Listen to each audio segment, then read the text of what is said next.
दोस्तों नमस्कार, आदाब, सत श्री अकाल। उर्मिलेश ऑफिशियल के इस कार्यक्रम में आपका बहुत-बहुत स्वागत है। मैं हूं उर्मिलेश। आज हमने देश की राजनीतिक परिस्थिति पर कार्यक्रम करने का फैसला किया था, लेकिन अचानक सुबह पता चला कि ईरान पर अमेरिका और इजराइल का साझा हमला हो गया है। शुरुआत इजराइल ने की और फिर पता चला कि अमेरिका भी पीछे उसके साथ है, जैसा हमेशा होता है।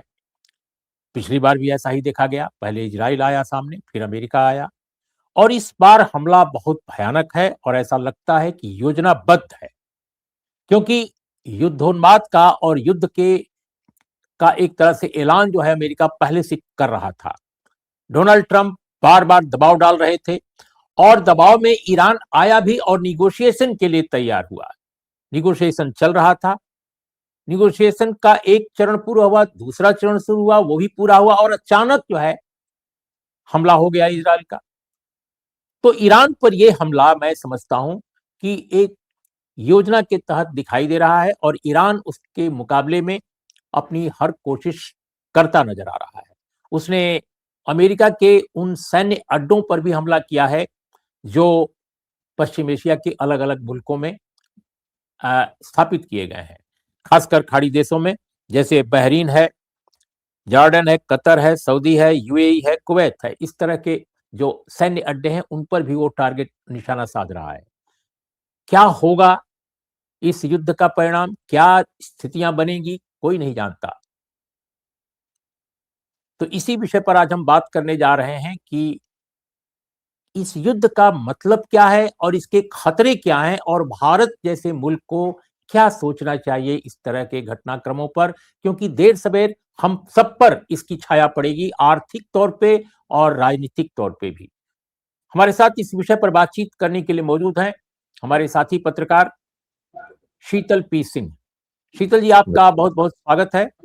आप सबसे पहली प्रतिक्रिया आपकी, आपने जब युद्ध का शंखनाद देखा ईरान के खिलाफ अमेरिका और इजराइल का साझा युद्ध, आपको क्या लगा और कैसे इसको देख रहे हैं, किधर ये जा रहा है युद्ध? देखिए, इस समय जब आप ये कार्यक्रम रिकॉर्ड कर रहे हैं, जो सूचनाएं आ चुकी हैं अंतर्राष्ट्रीय सूचना एजेंसियों के जरिए, ओमान, यूएई यानी जिसमें दुबई, अबू धाबी और अन्य 6 और मतलब 7 स्टेट्स का है ये, Qatar, Bahrain, Saudi Arabia, Kuwait और इराक, ये सब इन पे जो अमेरिकी ठिकाने हैं, इन सब पर ईरान की मिसाइलें और ड्रोन हमला कर चुके हैं। इसमें बहरीन का हमला सबसे प्रमुख बताया जा रहा है, क्योंकि बहरीन में पांचवा इसका जो नेवल बेस है अमेरिका का, वो बहरीन में है, बहुत बड़ा बेस है। और वहाँ ये एक बार बहुत पहले 66-67 में भी ऐसा हुआ था, तो उस समय 60-70 लोग मारे गए थे अमेरिकी सैनिक, और उससे अमेरिका में बहुत बवाल मचा था। क्योंकि अमेरिकी सैनिक जब मारे जाते हैं कहीं और उनके कॉफिन लौटते हैं, तो अमेरिकन जनमानस में युद्ध को लेके वैसे भी धारणा कोई पक्ष में नहीं रहती, लेकिन फिर भी जो समर्थक रहते हैं वो भी डाइल्यूट हो जाते हैं और फिर राजनीतिक नेतृत्व को कठिनाई होती है अपने लोगों को समझाने में। इस बारे में बहरीन वाले मामले में ये खबरें आ रही हैं, अभी पुष्ट नहीं हुई हैं, लेकिन अपुष्ट खबरें हैं कि वहाँ कुछ कैजुअलिटीज हुई हैं अमेरिकन सैनिकों की। अभी डिटेल्स शाम तक आएंगे, लेकिन मीनवाइल ये जो युद्ध है, शुरुआत तो अमेरिका और इजराइल ने की, जैसा आपने बिल्कुल ठीक कहा। ज्यादातर बार यही लोग दूसरों पर हमला करते हैं, और जैसा चीन के विदेश मंत्रालय ने कहा है कि 150 सालों का इनका इतिहास, दुनिया में सब जगह सिर्फ हमला ही करने का है, कोई इन पर हमला नहीं करता, लेकिन ये सब पर जबरदस्ती हमला करते हैं। तो ये इस बार भी कर रहे हैं। अपनी शर्तों पर एक समझौता करना चाहते थे, ईरान उस निगोशिएशन में था। आज सवेरे तक बात आ रही थी कि शायद वो निगोशिएशन किसी नतीजे पर पहुंच जाए, लेकिन उसके बाद हमले की खबर आ गई। इजराइल, दरअसल ये सारे मामले इजराइल के लिए किए जाते हैं। इजराइल अपने को उस पूरे खित्ते में मिलिट्री बॉस के तौर पे रखना चाहता है, या अमेरिका उसको उस भूमिका में रखना चाहता है जो उस खित्ते में जो तेल के संपदा से भरपूर है उस पर नियंत्रण किया जा सके। अमेरिका के इसमें ज्यादातर देशों में अड्डे हैं, जिन देशों का मैंने नाम लिया, Oman, UAE, Qatar, Bahrain, Saudi Arabia, Kuwait, Iraq, इन सब जगहों पर अमेरिका के अपने अड्डे हैं और उनकी फौजें पड़ी हुई हैं। सीरिया में भी पड़ी हुई थी अभी तक, अभी लास्ट में खबर आ रही थी कि वहां से हटेंगी। इस बीच ईरान में एक 79 में पिछली सदी में एक परिवर्तन हुआ था और वहाँ इस्लामिक क्रांति हुई थी और शिया इस्लाम का वहाँ पर शासन है, तब से चला आ रहा है। खोमेनी जो है उसके सुप्रीम लीडर होते हैं, जो अभी भी हैं, और उनके नेतृत्व में वहाँ एक इस्लामी शासन है। वो आर्थिक कारणों से और सामाजिक कारणों से उसके विरोध में भी बहुत सारे लोग हैं। स्त्रियों में बहुत उसकी आलोचना है, स्त्रियों के प्रति वो बहुत अनुदार है, और स्त्रियां उसके पहले वहाँ एक दूसरी जो शासन था उसमें आज़ादी का अनुभव करती थी। एक्चुअली पूरे मुस्लिम वर्ल्ड में ही बहुत उसके पहले इराक में, अफगानिस्तान तक में, इन सब जगहों में स्त्रियों के प्रति जो बदलाव इस्लामिक आधार पर बदलाव हुए हैं उनसे उनका बहुत उनकी आज़ादी खतरे में पड़ी है, ये तो सच है। और इस सब से अनरेस्ट है। दूसरे आर्थिक सैंक्शन लगाने से जो अमेरिका और पश्चिम ने लगा रखी ईरान पर लगातार, जो बहुत कठोर होती गई हैं, उनकी अर्थव्यवस्था पूरी चौपट है, बेतहाशा इन्फ्लेशन है, और हर समय उनको सैनिक तैयारियों में अपने पूरे संसाधनों को जो भी वो जुटा पाते हैं झोंकना पड़ रहा है। इससे वो निश्चित तौर पर शिक्षा, मेडिकल वगैरह में और इंफ्रास्ट्रक्चर में उस तरह से खर्च करने के लिए उनके पास धन नहीं है। बावजूद इसके कि वो ऑयल रिच कंट्री है, लेकिन उनको ऑयल बेचने की भी मंजूरी नहीं है। भारत को ये ऑयल बेचते थे बहुत समय पहले, ईरान के डर से वो बंद कर दिया गया है। कुल मिला जुला के एक अजीब दमघोटू वातावरण है, जिसमें ये उम्मीद की गई अमेरिका द्वारा कि जो भी शर्तें वो रखेगा उसे ईरान मानने को मजबूर होगा।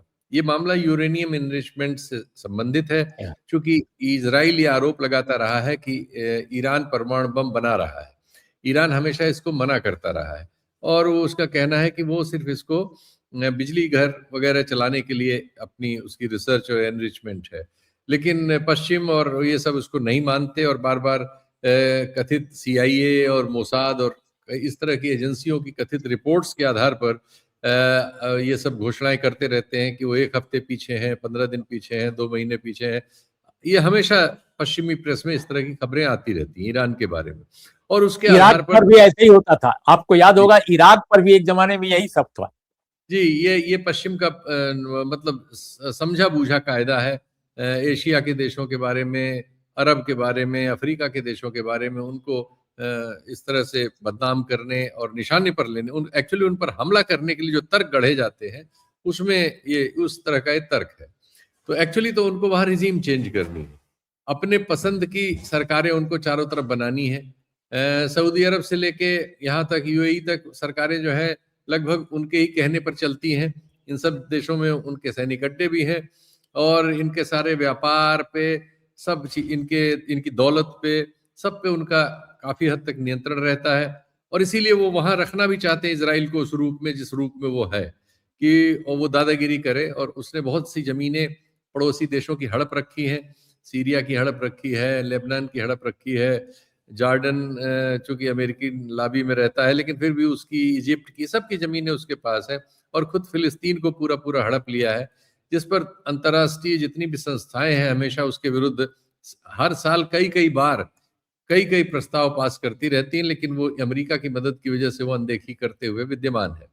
और पहले पश्चिम के भी बहुत सारे देश, फ्रांस, ब्रिटेन, जर्मनी, इन सब का भी समर्थन मिल जाया करता था। लेकिन इधर ट्रंप साहब की थोड़ी एक नई दादागिरी जो टैरिफ वाली आई थी, उससे पश्चिम के देश जो है विकल्पों पर विचार करने लगे हैं। और इस बार पहली बार ऐसा हो रहा है कि वो लोग इसमें शामिल, उनमें से कोई भी, यानी ब्रिटेन तक जो माना जाता था कि हमेशा उनके हर काम में उनके साथ होता है, वो भी अभी अवॉइड कर रहा है। इस सीन में अब अगर ये लड़ाई 1 हफ्ते 10 दिन चली, क्योंकि लड़ाई अब दूसरे तरह की हो गई है, अब इसमें कोई बूट पहन के सैनिक जो है मैदान में नहीं होते।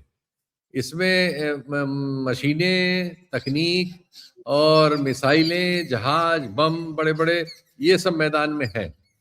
और अमेरिका और इजराइल के पास ये सुपीरियरिटी है कि जो इलेक्ट्रॉनिक वॉरफेयर है, जिसमें दूसरे के संसाधनों को क्रिपल करना, उनके कम्युनिकेशन के माध्यमों को क्रिपल करना, उनके सुरक्षा उपकरणों को क्रिपल करना, और उनके अड्डों पर बहुत हाइट से सुरक्षित रूप में बम बरसाना और नष्ट करना, ये शामिल है।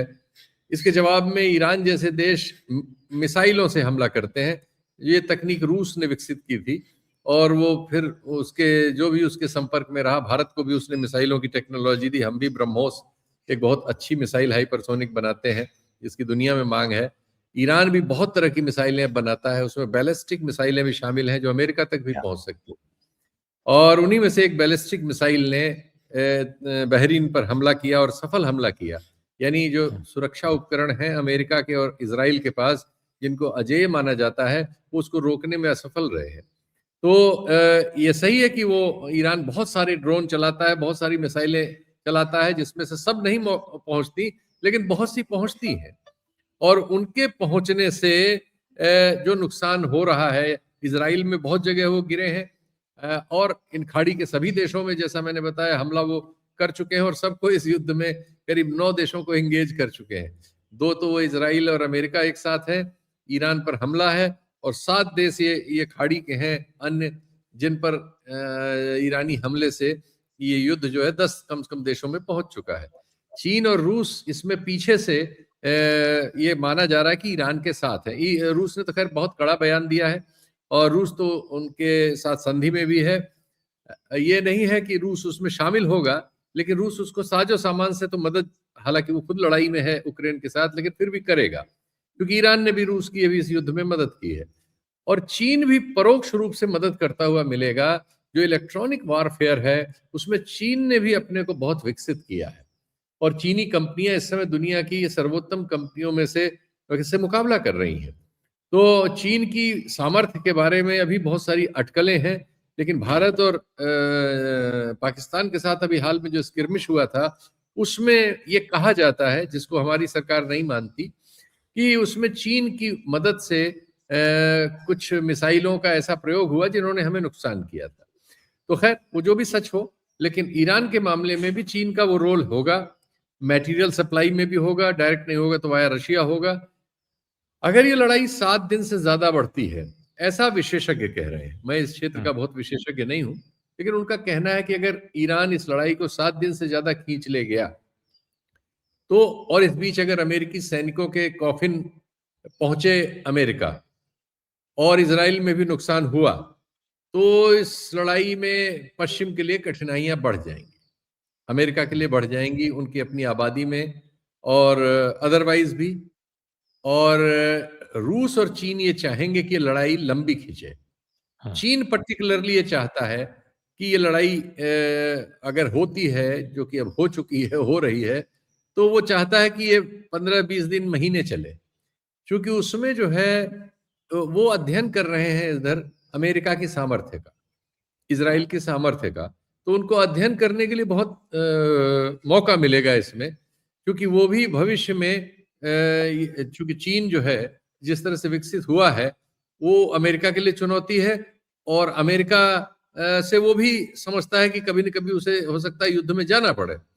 ताइवान का मसला और अन्य कई मसले हैं जिनमें उसका और अमेरिका के बीच बहुत तनाव है। अमेरिकन थिंक टैंक के बहुत सारे लोग कई बार चीन पर हमले की बातें कहते सुनते पाए जाते हैं। तो ऐसे में चीन भी पूरी तैयारियां कर रहा है, और इस तरह का कोई युद्ध जिसमें अमेरिका खुद शामिल हो, उसको अध्ययन के लिए मौका देता है, और ये रियल फील्ड में इस तरह का मौका उसको मिल रहा है, तो वो चाहेगा कि ये युद्ध लंबा खींचे। जी। तो आप जो बात कह रहे हैं उसमें दो प्रश्न उभरते हैं। पहली बात तो ये कि क्या ये पूरा का पूरा जो मकसद है अमेरिका का, क्योंकि मकसद अमेरिका का ही है, जी। इजराइल तो चाहबच्चा उसका है जिसके जरिए वो सारा कुछ करना चाहता है। तो जी। क्या ये केवल रिजीम चेंज है, नंबर एक। और नंबर दो, दूसरा सवाल इससे जुड़ा कि क्या वजह है कि चीन और रूस, जैसा आप कह रहे हैं कि उनकी भी अपनी रणनीति है इसके पीछे, लेकिन वो पर्दे के पीछे ही है।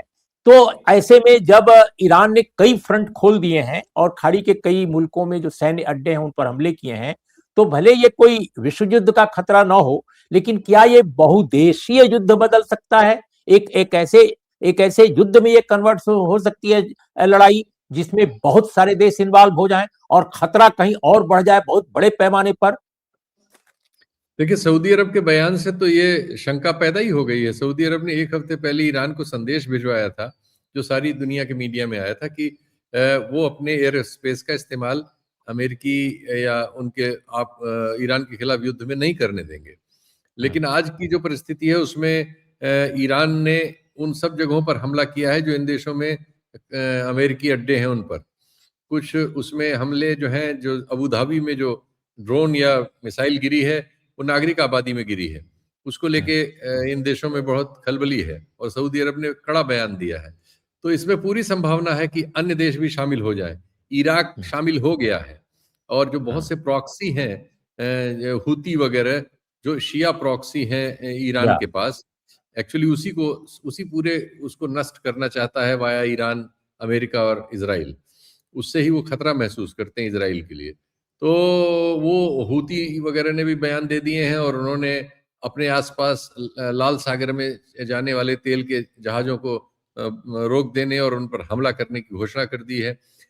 लेबनान में जो हिजबुल्लाह है, ये सब भी आज नहीं तो कल इनकी कमानें हमें चलती हुई नजर आएंगी।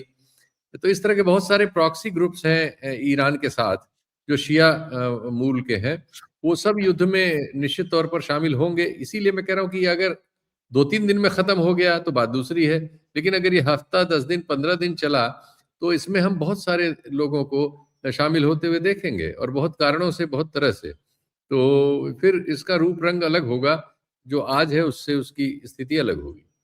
लेकिन क्या आपको लगता है कि अमेरिका और इजराइल के पक्ष में तो ये सारे देश उतर सकते हैं जहां जहां उनके सैन्य अड्डे हैं, लेकिन ईरान बिल्कुल अकेला रहेगा? तो ऐसे में बिल्कुल अकेला ईरान, चाहे रूस और चीन का इनडायरेक्ट सपोर्ट भले क्यों ना हो, लेकिन अकेला ईरान कैसे लड़ेगा ये लड़ाई?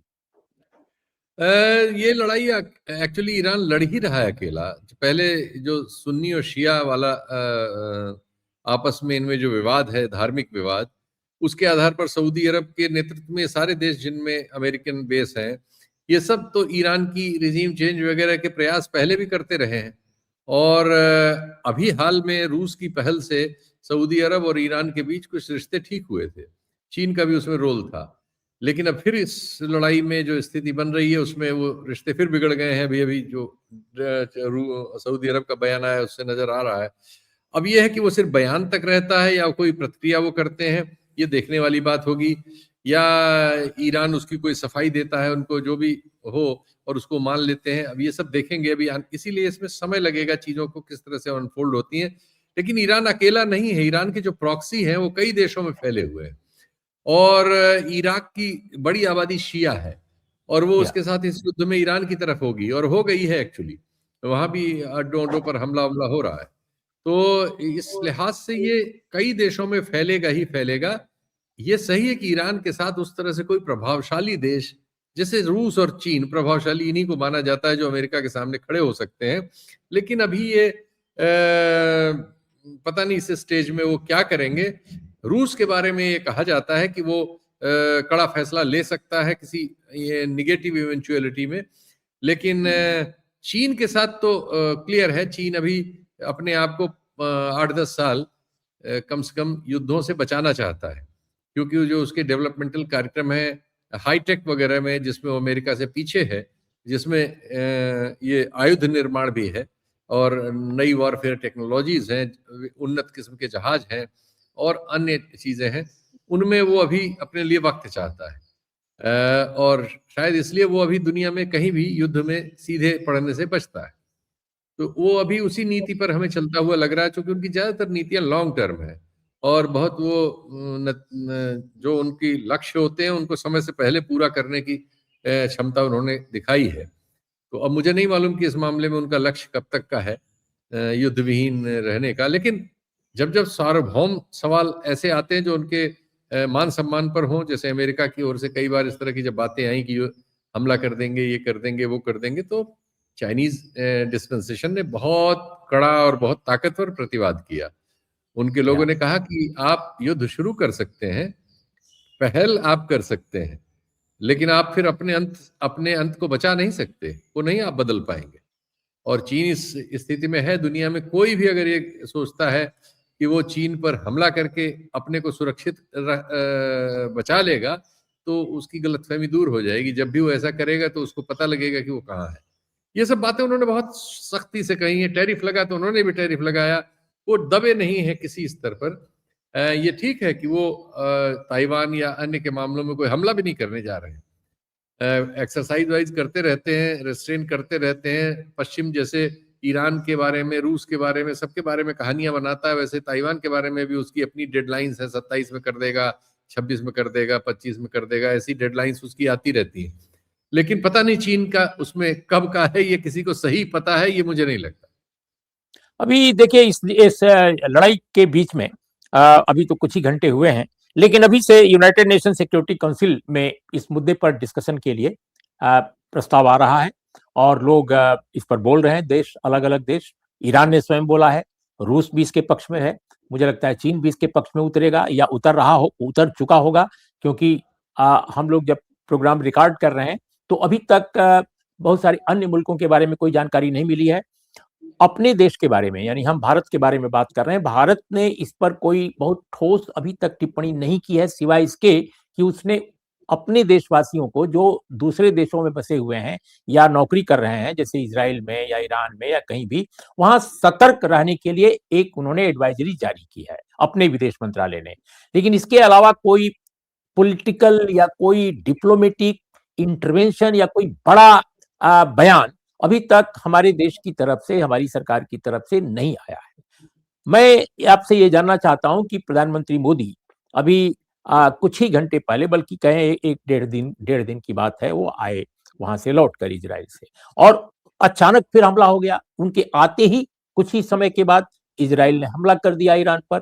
तो इस पूरे प्रसंग को कैसे देखते हैं कि क्या हमारे देश के जो कूटनीति निर्धारक लोग हैं, विदेश नीति के निर्धारण करने वाले जो लोग हैं, क्या उन्होंने प्रधानमंत्री मोदी के इजराइल के दौरे का गलत समय चुना था? पता नहीं उन्होंने क्या, लेकिन उन्होंने अपनी नीति जो है इस तरह से रखी है कि वो अमेरिका इजराइल कैंप में रहना चाहते हैं। एक्चुअली जो हमारे ये खाड़ी के देश हैं, जो सुन्नी बहुल हैं सऊदी अरब के नेतृत्व में, ये भी कुछ ऐसी नीति रखते हैं। इनकी आबादियां इजराइल के बहुत खिलाफ है, अमेरिका के भी बहुत खिलाफ है। लेकिन इनके जो शासक हिस्से हैं, ज़्यादातर यहाँ मोनार्की है, ये सब लोग अमेरिका और इजराइल की गोद में रहते हैं। तो इनका एक क्लैंडस्टाइन अरेंजमेंट रहता है। और इनके साथ भारत का जो इस समय का डिस्पेंसेशन है, उस वो भी इसी तालमेल में है। इसलिए ईरान को उसने पूरा छोड़ दिया है। अब धीरे धीरे हम रूस से भी दूर होते चले जा रहे हैं और मतलब वो स्थिति आ गई है कि हम सीधे सीधे अमेरिकन कैंप में होंगे।